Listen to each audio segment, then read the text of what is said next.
Hi again, everybody. Good afternoon.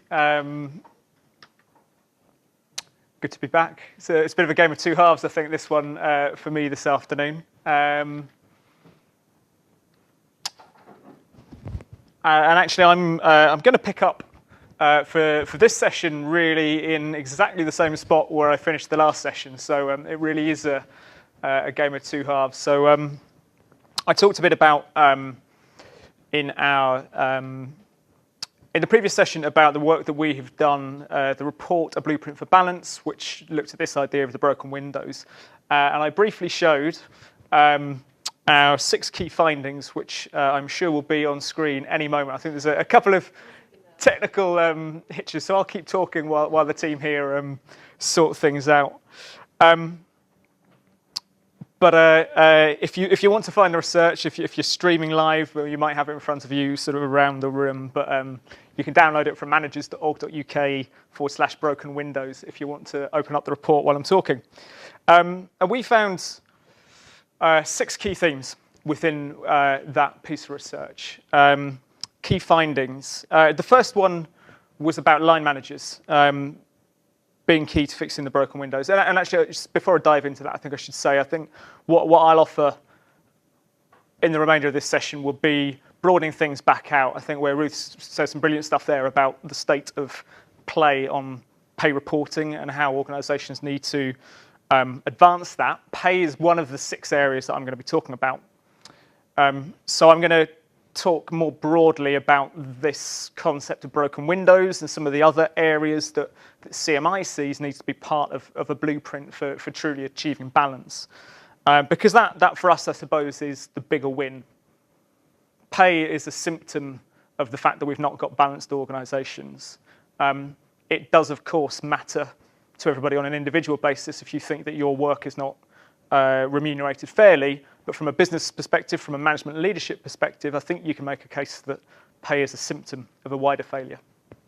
While the slides, I've got slides here, but that is not going to work even if you are in the room next to us.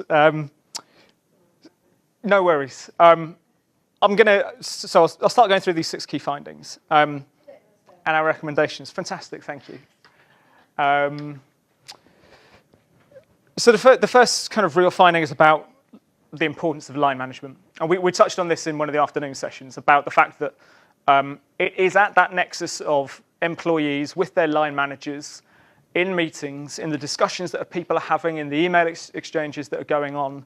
That is where people are experiencing this breakdown between the rhetoric of diversity and inclusion and the reality of what they are getting in their working lives.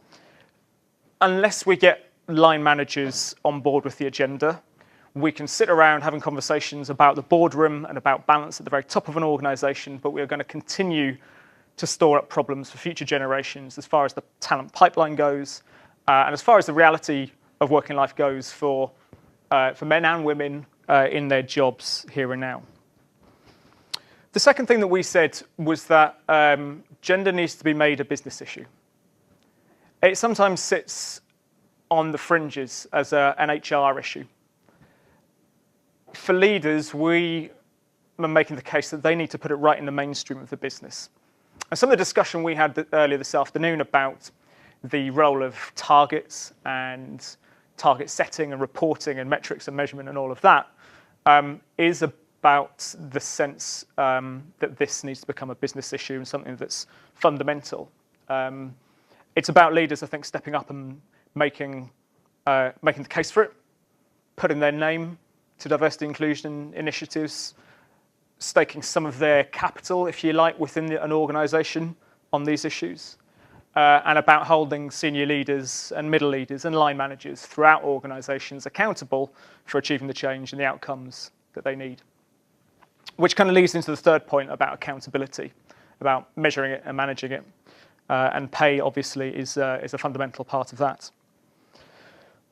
The fourth area that we talked about was bringing diversity to life and making it personal. Another point that was made this afternoon was something that picked out in this research, that some of the diversity leaders we spoke to were finding that one of the ways to get traction on this was to speak to male leaders and put it in very personal terms about what does this mean for your daughters going to the workplace? What does it mean for their futures? Now, that's something that we actually had some fairly robust discussions about across the research teams and some of the stakeholders involved, because on the one hand, you can say, well, aren't we a bit smarter than that? Shouldn't we be able to engage with the diversity and inclusion debate without having to put it simply in terms of, well, you know, I've got 2 daughters. People ought to be able to relate anyway, of course.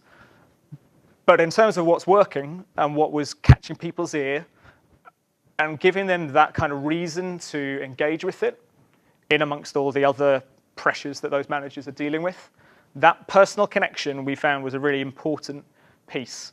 And from the leadership perspective, it was a really good angle for that storytelling and the narrative and why it matters.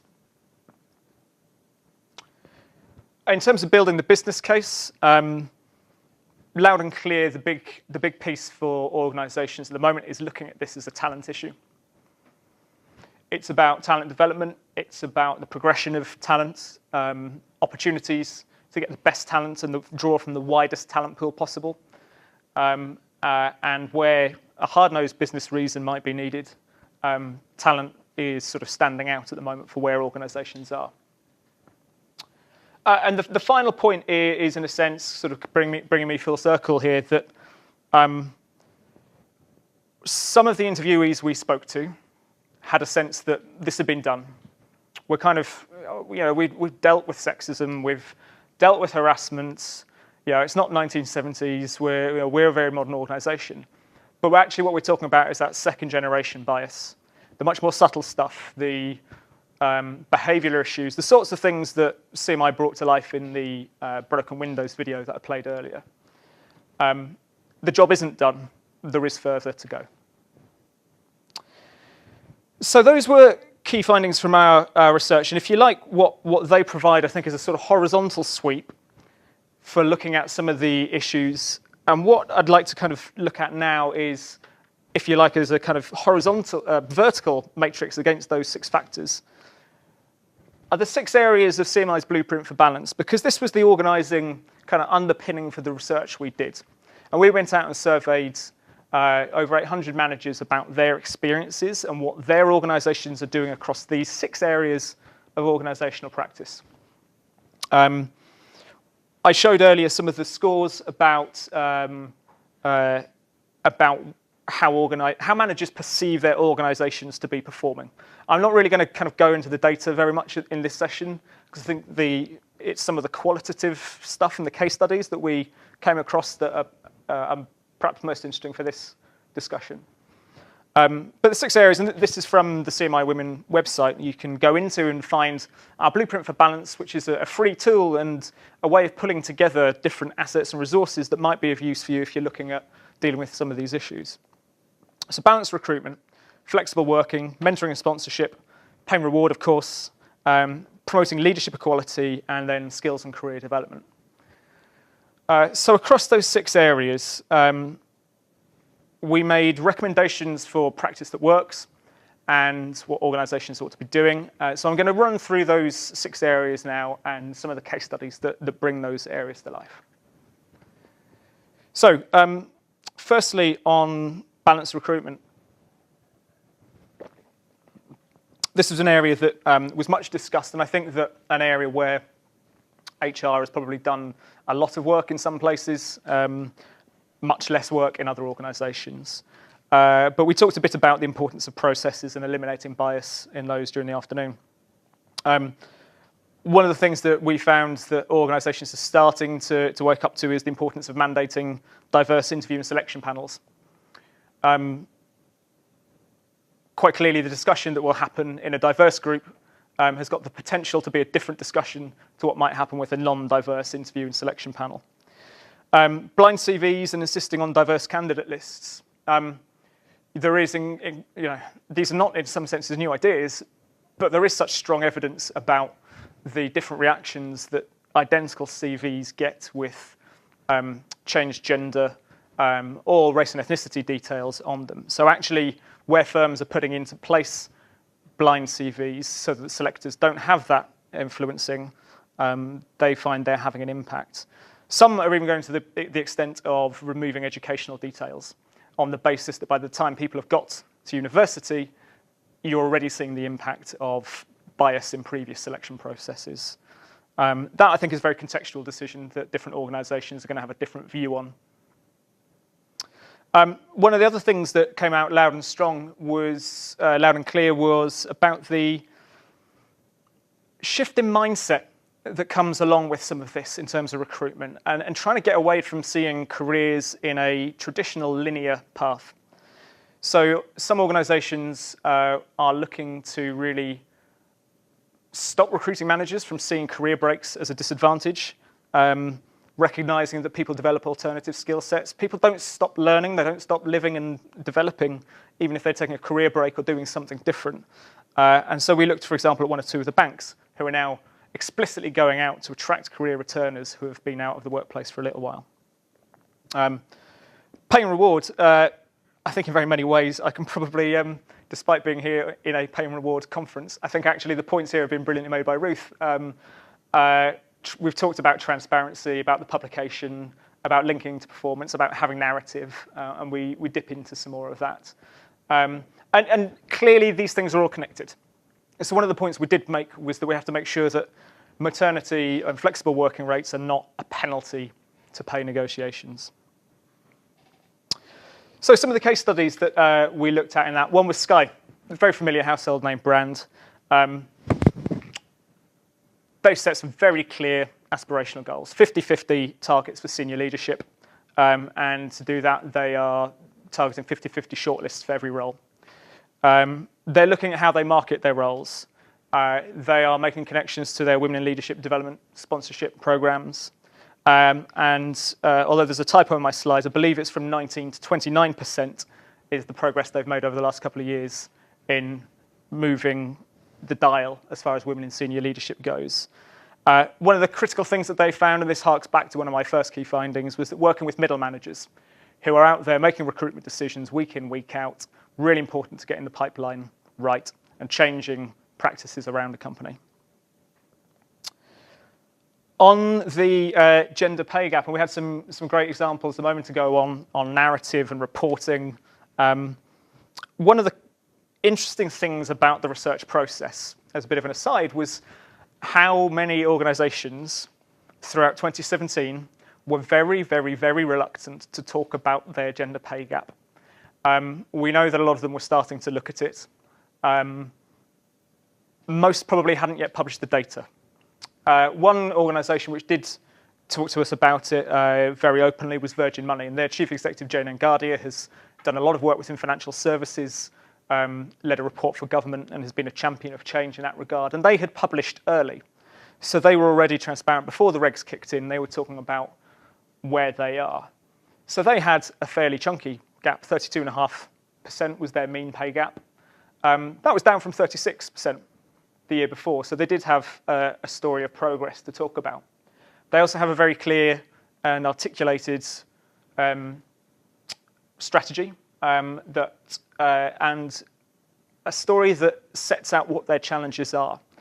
One of which is about the representation at different parts of the organization. And we for CMI will talk a lot about the management roles, but actually for Virgin Money, they were looking at their whole organization and saying, well, in our customer services roles, predominantly in the Northeast, because they grew out of Northern Rock, only 27% of those customer service jobs are held by men. So in terms of the quartile distribution, they have an underrepresentation of men in the lower quartile jobs. In contrast, and quite typically at the top, men are 65% of the best paid senior roles.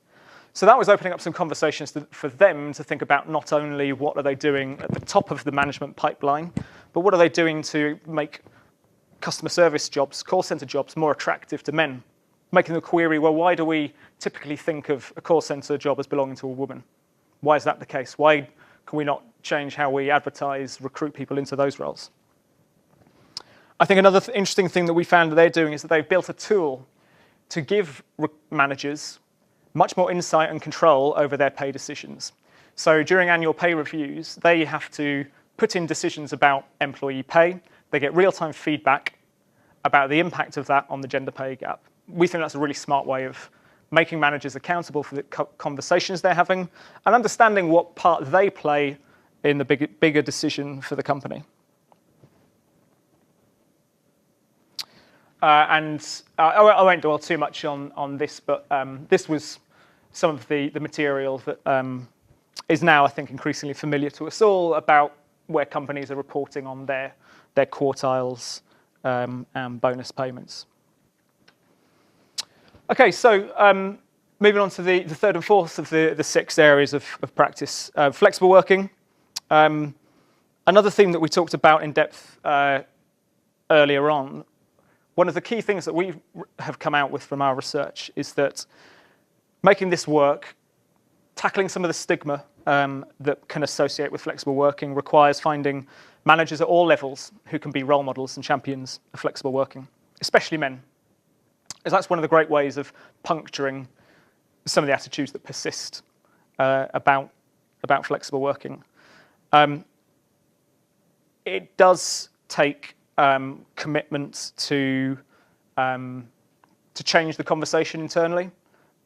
We talked a bit about having kind of deep and meaningfuls if an organisation is going to set a target about what it means, why it's being done, and I think that's right. That's leadership, and so we developing kind of campaigns, internal campaigns, training, communications to make sure that flexible working kind of genuinely works. Most managers, about 3/4, say, yeah, flexible working has supported them in their career development. But there is this evidence about this potential pitfalls and stigma. So we need to make sure it works for everyone. Around the mentoring and sponsorship piece, and this was an area where a lot of organisations are now very interested, especially about the power of sponsorship, and there's evidence out there about that. We talked to organisations who are employing some different approaches. We concluded that actually getting executive leadership teams involved in this, organisations that are doing the best tend to be mandating those executive leaders to sponsor at least one high potential woman, so that they're acting as that advocate. It's not just a kind of mentoring or coaching relationship, but it's about being an advocate. So when the person you're sponsoring isn't in the room, you're still there as a champion and an advocate for them. There are some organisations who say, you know what, that doesn't fit our culture. We fear that if we went down that road, that would perpetuate the same sort of old boys club culture that we're trying to eradicate, and they prefer to do things on a more transparent, selected basis rather than a sponsorship approach. That's something that I think is entirely appropriate for different companies to look at, and it's about the culture and about how it's managed. But certainly for a lot, that sponsorship piece is really powerful. To be effective, managers need to be supported in it. Training, development, how to set up a sponsorship relationship, how to mentor, how to be menteed, how to take stuff on board, and different ways of doing this. Some organisations are looking at specific programs for women. Others are looking at, okay, well, we've got a decent program, so that ain't broke, but we need to look at the participation rates and how we shift the dial on that. So a couple more case studies. Deloitte, I mentioned this one this afternoon. They rebranded flexible working as agile working. It's a lot more aspirational, worked in their culture. They really put a lot of effort into having conversations about what that means. They're a professional services firm. They have high pressure. They have a culture, and they talk openly about the culture of the organisation and the pressure for long hours. That's something that they are honestly trying to confront and talk about how it changes. And they ran a social media campaign, #AgileMe, especially focusing on men who leave early or work from home. It's that role models piece. And a scheme that called Time Out, which was opened up to any employees to take up to 4 weeks unpaid extra leave per year. And now, while that might not be something that is financially viable to employees in other sorts of work or for some other businesses, it offers an additional level of flexibility, which might be to support caring interests, or it might be to support personal interests. I think one of the examples they were most proud about was a colleague who goes off and referees at Wimbledon for a couple of weeks each summer. So there are lots of different ways in which organisations are using that, but it's certainly been an important part of changing the discussion so people don't feel bad about having to talk about their caring obligations. Similarly, within financial sort of space, BlackRock were an organisation we interviewed. They formalised the sponsorship relationship, pairing women with executives from different business lines. So they're looking about this as a two-way exchange, something that's going to increase understanding and knowledge across the organisation. Both parties trained, really important to getting value. And they built in commitment for the sponsors by mandating them to present the women they were sponsoring to the executive committee. So that raised visibility, which has benefit, and it showed those sponsors were committed to the task, to the role they've been given as sponsors to support those women's development. They told us that over 80% of participants had moved on to new roles. They felt that this sponsoring program had been a really important driver in achieving that. And culturally, they said that male executives were far more sympathetic, far more empathetic, and aware about what it might be to be a 30-something female manager, trying to keep your career going on the one hand while looking at family and caring responsibilities on the other. So for them, that sponsorship piece had been incredibly powerful. So the fifth and sixth areas then, just to bring us towards the end. Skills and career development and leadership equality, two areas that go hand in hand. On skills and career development, we identified a lot of firms are wrestling with noting that they didn't have women participating in their leadership development programs in equal numbers. Sometimes there's concern about how to balance that, if that's on top of the day job, and I'm already trying to balance work and life and integrate those two things. Finding ways to support women through that was incredibly important. There's a debate about whether to have standalone women's development programs or not. We go into that in the report. There are, I think, views on both sides. I think the fundamental point, organisations don't want to segregate women, but in some areas where they're trying to change a culture, they strongly felt that actually having that standalone program was necessary to help reset. We're not starting from a level playing field, so there's some special action was needed. And it needs to be tied to return to work programs as well. And we've highlighted, I mentioned this afternoon, CMI has worked to develop the new apprenticeships. We think they've got the potential, insofar as they offer routes to develop people mid-career as they move up the management hierarchy, that they offer brilliant opportunities to support people in their learning and development. Around leadership equality, yeah, we've said, frankly, you ought to be targeting 50-50 balance. You know, kind of why settle for less, I think is what it comes down to. It does mean getting that culture change right, fixing these broken windows. And it means, I think, tapping into the momentum. I think there's been a great sense today about the fact that this is a moment of change. And it is. It's not a 6-month or a 12-month moment for change, though. It is going to be several years. But there is a momentum there, and one that I think that leaders can tap into in their organisation. So one final case study just to share with you. Or in fact, two final case studies to share with you. I've talked a bit about Deloitte. I'm going to talk about them again then. Around career development, they linked the low levels of entry applications to the fact they are struggling to shift the gender balance at partner level. They've introduced the Women in Leadership program, return to work program for those who've been out of work for 2 years, coaching for primary carers, and sponsorship programs. So it's about, I've kind of broken things down into 6 chunks here, but actually organisations are going to be looking at initiatives right across the piece. And there is transparency about the numbers as well. Again, a running theme here, this from their impact report. What I've highlighted here on screen, which may be a little small in the room, but hopefully you can check out the slides or find it online. They report on women as a percentage of executive roles, board roles, partners, employees as a whole. Then they report for the last 2 years on the average gender pay gap across Deloitte and within grade pools.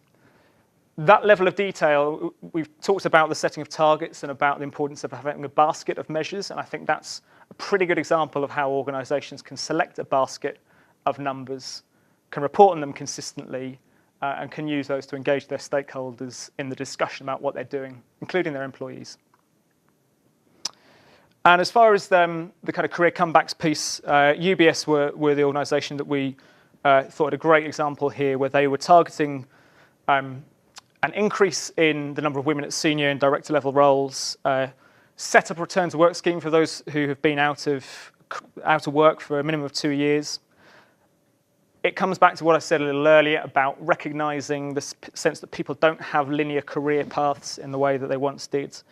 And a couple of important principles that they said were fundamental to their approach. There was no discounting on pay.